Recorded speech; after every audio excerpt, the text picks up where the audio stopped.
Guys, new monster balance patch is here. It is 5 o'clock in the morning and I'm sick and everyone's sleeping, so we're going to be very quiet today. I know it's a shocker. It's including the dog, who's sleeping somewhere under those blankets right there. So I'm sure he's not very happy that I'm doing this right now. Anyway, pre-notice about monster balancing and improvements. They did balance a lot of things that people have been asking for. Is it enough? It's fairly typical. Is it enough? Dark Monkey users, you're going to be pretty happy. I did skim through this a little bit. Or maybe you're not going to be happy. I don't know. But I did skim through this a little bit while I was getting ready. So the first one, Archangel buff, Heavenly Sword damage increased by approximately 9%. A lot of times, at least this is them acknowledging, okay, maybe the Archangels need a little bit something more. Damage increased by 9% for units that are not damage dealers. This is basically nothing. So may as well not have been here, but at least this is kind of a notice that, okay, we're aware we're probably going to buff the Archangels in the next balance patch, so that's nice. Dragon, that's what I take out of this. Dragon Knight Water Flow passive damage according to your current HP increased by 25%, which is nice. I think he could have used some attack gauge, some immunity to attack gauge reduction. That's kind of his biggest issue in the current meta. So I think he doesn't really get used much. Doesn't really get used much more after this. This is what I meant to say. It's really not going to change too much. For the people that use him, this is going to be nice. For the people that don't use him, is about the same. I would recommend using him with the Fire Pure Vanilla. Could be a nice place to actually get him to have some turns. Light Dragon Knight King's Rage passive. Effect added when counterattacking the effects of King's Rage. You go under the threat state while the enemy attacks with a single target skill one time. They did put threat state on several units. I'm just warning you in advance. I don't know how the Light Dragon Knight owners feel about that. Personally, I don't know that I would. I don't think that makes him a huge change, but you let me know. It's 5 o'clock in the morning. I probably have the flu as well, so you guys let me know. I might be missing some stuff. Dark. What else is new? That's nothing to do with any of that. I would be missing stuff regardless. Anyway, Dark Slayer, Dark and Bison. Effect added. Damage you receive from the provoked enemy will be decreased by 30%. I still feel like the Dark Bison owners will have preferred the heal. At least this is nice. You let me know what you think about that. I don't have these oldies. Wind Monkey King Stone Monkey passive effect added when attacked under the inability effects increases your attack bar by 20%, which is, for me, I actually am a Wind Monkey user. I will take that buff. I was not expecting it, but I'll take it. Dark Monkey Summon Clouds attack once is now twice. This is the third skill. No change in the total damage dealt. First hit decreases defense of all enemies for 2 turns. Doesn't say with a percentage, just says decreased defense. Second hit stuns all enemies for 1 turn, 75% chance. I think that they're going to be very happy about this. Will they want more? They always want more, but they'll be very happy about this, I'm sure. Ciara buff, which was not expected. Decreased attack bar of the target with the detonated bomb by 30% with her skill 3 Promised Time. Is now absorb the attack bar of all enemies by 20% regardless of them having bombs or not. So that effectively gives her almost another turn. Well, it depends on how many units you're fighting against. If you're fighting against 4 units, then she absorbs 80% attack bar. It's not, so it's giving her some of her turn cycling back. Water, Fire, and Dark Shadowcaster, Shadow Right Arm is now you go under threat state while the enemy attacks with a single target skill on top. I told you they want to do these threat states. Fire, Shadowcaster, Destructive Shadow. You go under the threat state while the enemy attacks with a single target skill one time. More threat state.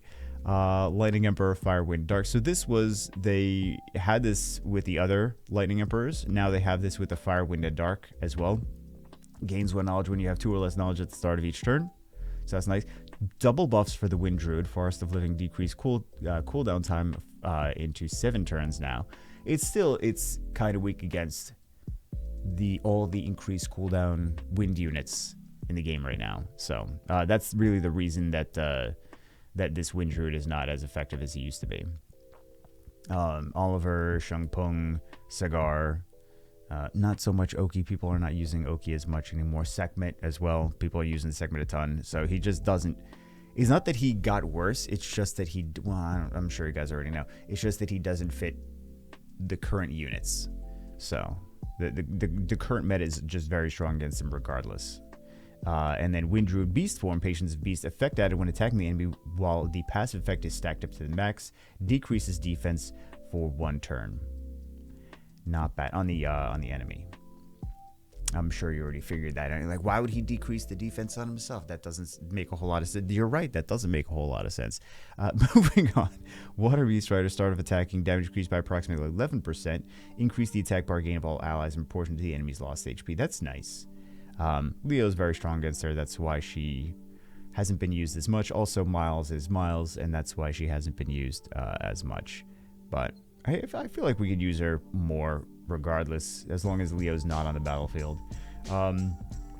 Fire Demon, Flames of Hell, ease the conditions for granting continuous damage proportion to the damage dealt. I don't think that's what he needed. But that's what he got. And then we have the... You guys can see my cursor. Yeah, okay. Hollyberry, Fire Hollyberry. Have your defense increased by 30% until next turn begins. Is now increases the defense of all allies for 1 turn when using the skill. I think she might have done better with some passive activation, but that's but we get what we get. Fire Steel Commander Fire Ezio is now ignores the enemy's his passive now ignores the enemy's defense by an additional 30% instead of 20 when attacking the enemy without beneficial effects. I still think Trevor thing would have been nice for him. Some kind of Trevor related, merge those 2 units together. Maybe not merge the 2 units together, but you know what I mean. Wind Ezio and Steel Commander decreases the... Well, this is just easing the condition, because this already decreased the skill cooldown of all allies. Now it's without condition. Before it was only if the enemy dies. Now it also increases the skill cooldown of all enemies by 1 turn each. So it's kind of similar to... A little bit like the Wind Taoist, a little bit like Shung Pung, a little bit like Mav, I suppose, if you want to go that way. Not bad. Could be decent for TOA, TOA hard, stuff like, or TOA hell, stuff like that. Wind Striker. Is this going to be enough? First hit, effect added. First hit removes all beneficial effects granted on the enemy. Decreases defense for 2 turns. No changes made to the 2nd and 3rd hits.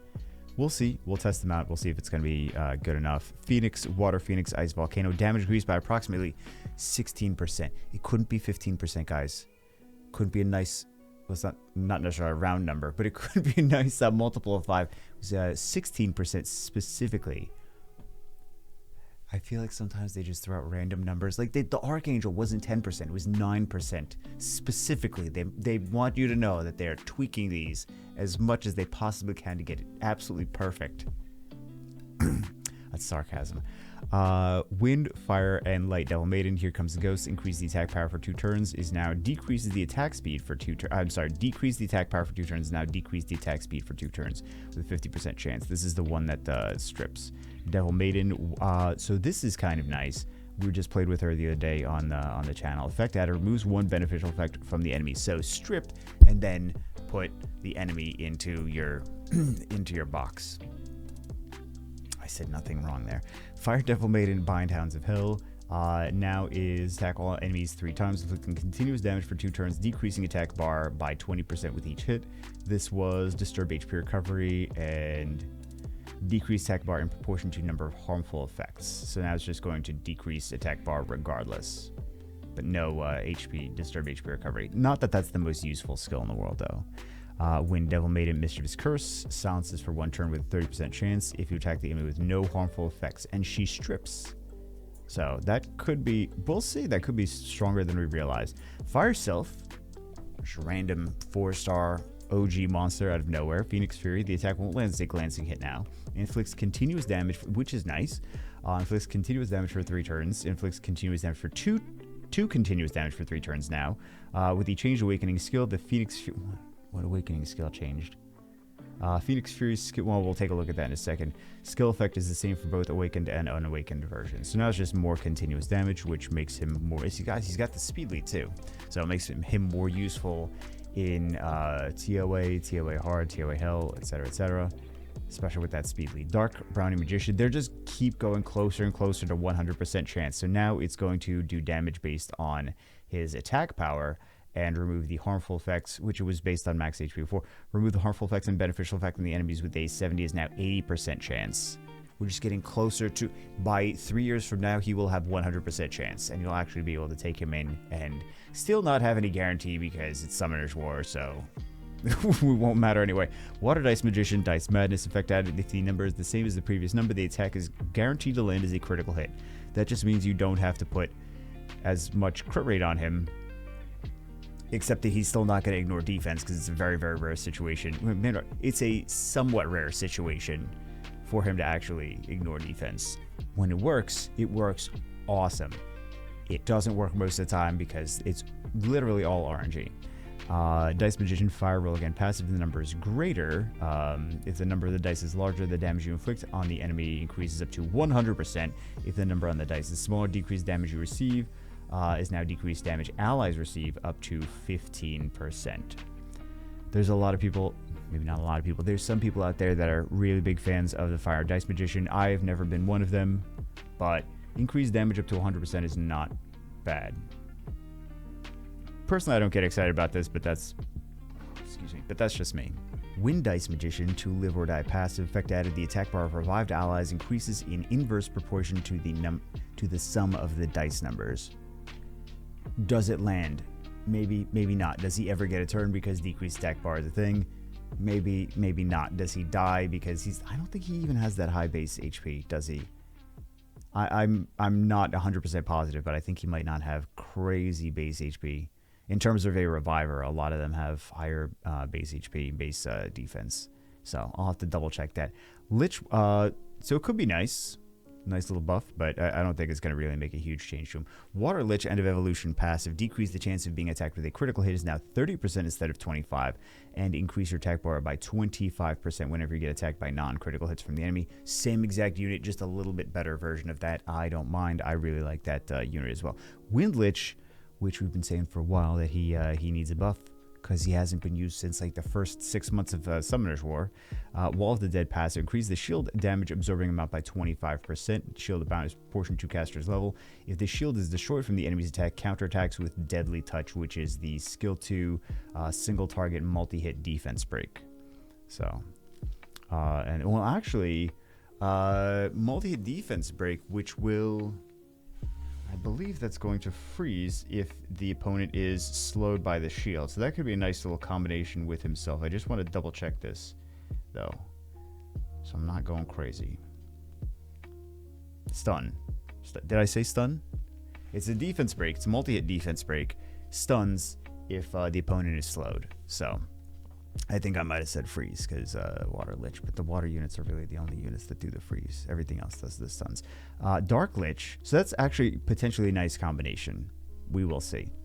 Probably better than it looks on paper. Dark Lich, King of the Dead passive. An enemy or ally dies, increase your attack power by 50% each up to 250%.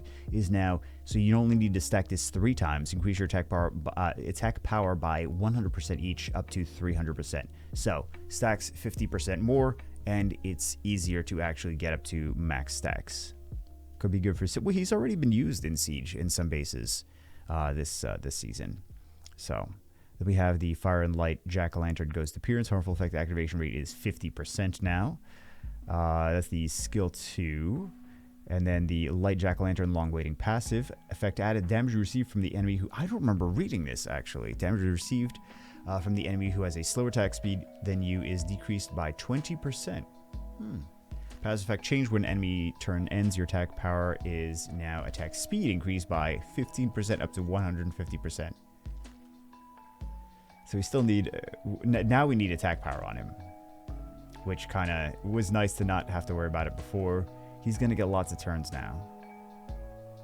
I don't remember reading this at all, but my brain is working. we're definitely going to do a video on this because he's already built on multiple accounts, but interesting. Fire Joker, Fire Magic, removes all beneficial effects of all enemies. I don't think he really needed that specifically. Now he strips into continuous damage. I don't think that really makes him shine, but at least they're looking at him, right? It means he might get a buff in the next one. I might get a bigger buff in the next one, or 2 patches down the road. Or same thing with Archangels. Dark Joker, Shadow Revenge, damage increased by 9%, of course, because there's always this. They do 9, they do 15. Then what else do we have? Epicon Priest, Fire, Water, and Light Fill. Recover the HP of the ally target, including yourself, by 25%. Recover the HP of all allies, excluding the target, by 15%. Is now removes one harmful effect from all allies, excluding yourself, and recovers the HP of all allies, including yourself, by 20% each. Not bad. I will take it. Well, cleanse there makes it more useful. Light one still has the issue of it's a revive unit, so it's always it's a struggle in the current meta of everything increases cooldown. So Light Epicon Priest, Speak of the Devil. Light Revival is now decreased cooltime to 5 turns in general. This is kind of getting the mermaid treatment. When used on a living ally, recovers HP by 60%, increases defense for 3 turns. When used on a dead ally, have an additional effect of skill cooldown increased by 2 turns. Effect is still the same. She's still going to revive, but she's going to be useful with a lower cooldown on things that are still alive. So, very similar to what they did with the mermaids. Martial Cat, Dark, Eye for an Eye passive. After counterattacking due to the skill effect, increase your attack bar by now 40%. Martial Cat, Second Awakened, Eye for an Eye passive. When attacked with a critical hit, increase your attack bar by 40%. So, and then we have a couple Awakening effect modifications. Self-Awakened Fire. Oh, this is just added damage proportion to the enemy's max HP. So, against boss, well, not Abyss bosses, but like TOA. So even better against TOA Hard, TOA Hell. Water Pure Vanilla, which increases attack speed by 15% now for the Awakening effect, which makes that, we could check, I suppose we'll check, what was it before, 96? I think it might have been 96 before. I do not have this unit, so it is not, oh, I do have this, what account is this that I'm looking at? 96, so now it is going to be 100. Oh my goodness, why do I not know this? It's going to be 111 base speed, so not bad. It doesn't increase attack gauge though, so that's the issue with this Water Pure Vanilla cookie, but at least it's going to be more useful, so you can use it in snipe teams and just have it on fast swift runes and have everything else on fast swift runes as well, like for example with the Wind Battle Angel, things like that. It's going to be really nice to potentially use with that if you just have so many crazy fast swift sets, if that's really a thing. Monster skill AI improvements, of course. Water, Fire, and Light Madeline Cookie. Improve the AI to use the skill in more appropriate situations according to Celestial Light or Cacao content status. I don't think really too many people are using that. I know we've done some gimmick videos with those, but yeah. And then skill error fixes to some of these that were broken, and monster skill description improvements. Really not changes that we need to discuss that's going to be super impactful to the game. Who is the winner of this balance patch? Devil Maidens might be. Devil Maiden's interesting. Definitely the Archangels with the 9% increased damage. I think the Dark Monkey King owners are going to be happy about this one. I always like to go over these at the end, and I'm like, who's really the winner? Who's going to be OP this next season of everything? It's like, really not anything. Things are more usable. Nothing's like broken OP crazy. Maybe something's going to be crazy that I'm just not seeing here. I mean, it is really early in the morning. Anyway, that's it for this one. Hope you guys enjoyed it. Let me know your thoughts in the comments below, and I will see you as always in the next one.